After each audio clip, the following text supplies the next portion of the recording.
Electrical easy में आपका फिर से स्वागत है। आज मैं बात करने वाला हूँ ट्रांसफार्मर का समानांतर क्रम में प्रचलन करवाते वक्त हमें किन किन बातों का ध्यान देना होता है उसके बारे में। तो इसमें पहला आता है समान फेज क्रम। तो देखिए 3 फेज ट्रांसफार्मर में जो होते हैं हमारे 3 फेज के अलग अलग सीक्वेंस होते हैं। मतलब कहने का अर्थ ये है कि वो 3 फेज होता है जिसमें आर वाई बी होते हैं, वो 120 डिग्री एंगल में आपस में बटे हुए होते हैं। ठीक है, 120, 120 और 120 टोटल मिला के 360। तो क्या होता है कि हर फेज जो है एक निश्चित अंतराल पर जो है अपने मैक्सिमम वैल्यू को प्राप्त करता है एक निश्चित क्रम में। तो उस क्रम को ही हम लोग फेज सीक्वेंस के तौर पे जानते हैं। तो उसको पहचानने का तरीका क्या दिया होता है कि आपको 3 फेज ट्रांसफार्मर में 3 फेज के लिए कलर कोडिंग यूज होता है, रेड, येलो, ब्लू। यहाँ पे मैंने ग्रीन यूज किया है, येलो कलर का मार्कर नहीं है इसलिए। तो यहाँ पे रेड, येलो, ब्लू होता है और यहाँ पर भी रेड, येलो, ब्लू होगा। तो अलग अलग जनरेटिंग स्टेशन से जुड़े हुए ट्रांसफार्मर के फेज सीक्वेंस को हम लोग को मैच करवा लेना चाहिए ताकि हमारा फेज सीक्वेंस एक बराबर हो।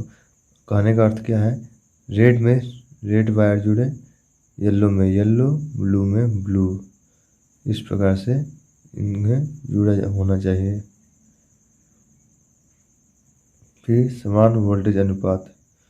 समान वोल्टेज अनुपात में कहने का अर्थ ये होता है कि 3 फेज ट्रांसफार्मर है तो उसमें जो है आपका आर वाई और बी 3 फेज हैं। तो आर वाई में भी वोल्टेज है अगर, तो वाई बी में भी वोल्टेज उतना चाहिए। और नेक्स्ट ट्रांसफार्मर जो अन्य ट्रांसफार्मर है उसमें भी आर वाई में भी वोल्टेज उतना चाहिए और वाई बी में भी वोल्टेज उतना चाहिए। मतलब इसका जो आउटपुट वोल्टेज है, नो लोड वोल्टेज है, वो इसके बराबर होना चाहिए। अगर नहीं होगा तो क्या होगा कि जिस ट्रांसफार्मर में ईएमएफ ज़्यादा बन रहा है वहाँ से करंट बहकर क्या होगा, इस कम ईएमएफ उत्पन्न करने वाले ट्रांसफार्मर में बहने लगेगा। और ये नो लोड कंडीशन में भी करंट कहीं ना कहीं कम ईएमएफ वाले ट्रांसफार्मर के अंदर बहने लगेगा। ठीक है, तो यहाँ से करंट बहेगा, वो करंट जाकर इस ट्रांसफार्मर के अंदर प्रवेश कर जाएगा अगर इसका ईएमएफ कम है इसके ईएमएफ से। तो ठीक, अगर इसका ईएमएफ ज़्यादा है इसका कम है तो करंट कहीं ना कहीं इधर से बहेगा इसके पास। तो समान वोल्टेज अनुपात होना चाहिए। कहने का अर्थ वही हुआ जो मैंने बताया आपको, वोल्टेज, नो लोड वोल्टेज दोनों ट्रांसफार्मर का समान होना चाहिए। तीसरा, समान ध्रुवता वाले। तो देखिए वाइंडिंग में जो होते हैं, जो टर्मिनल स्टार्टिंग और एंडिंग टर्मिनल होते हैं, उसका कनेक्शन जो है अन्य ट्रांसफार्मर के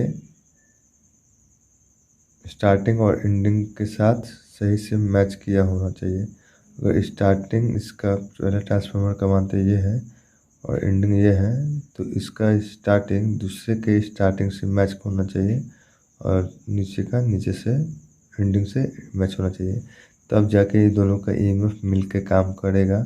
अन्यथा अगर इसका स्टार्टिंग इसके एंडिंग से मिला है और इसका स्टार्टिंग से मिला है तो जिसका ईएमएफ अधिक है उसमें से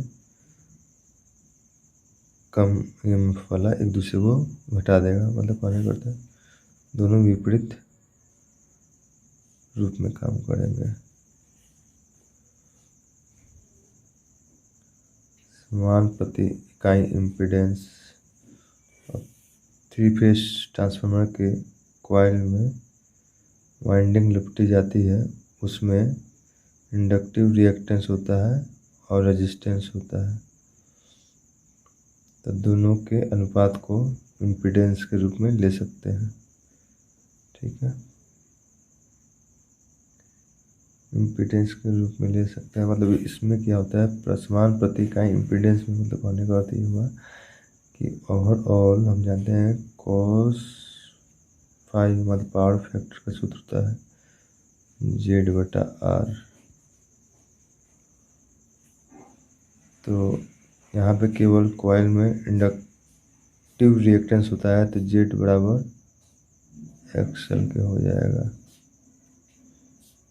तो ओवरऑल हम कह सकते हैं यहाँ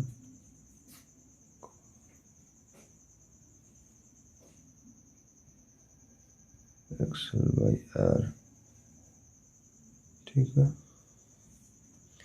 XL/R हो जाएगा। तो इस कॉइल, एक ट्रांसफार्मर का कॉइल का जो रिएक्टेंस और रेजिस्टेंस का अनुपात है, सेम टू सेम वही रेशियो दूसरे ट्रांसफार्मर के वाइंडिंग का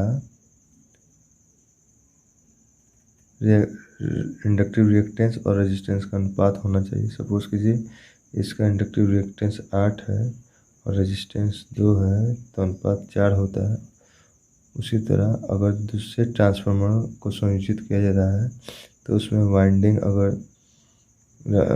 में इंडक्टिव रिएक्टेंस 16 है और रेजिस्टेंस 4 है, तभी अनुपात 4 आएगा। तो दोनों मैच कर रहा है, तो हम इस ट्रांसफार्मर को इस ट्रांसफार्मर के साथ कनेक्ट कर सकते हैं, इस शर्त को फुलफिल कर सकते हैं। तो इस प्रकार से आपका ये 4 शर्तें होते हैं।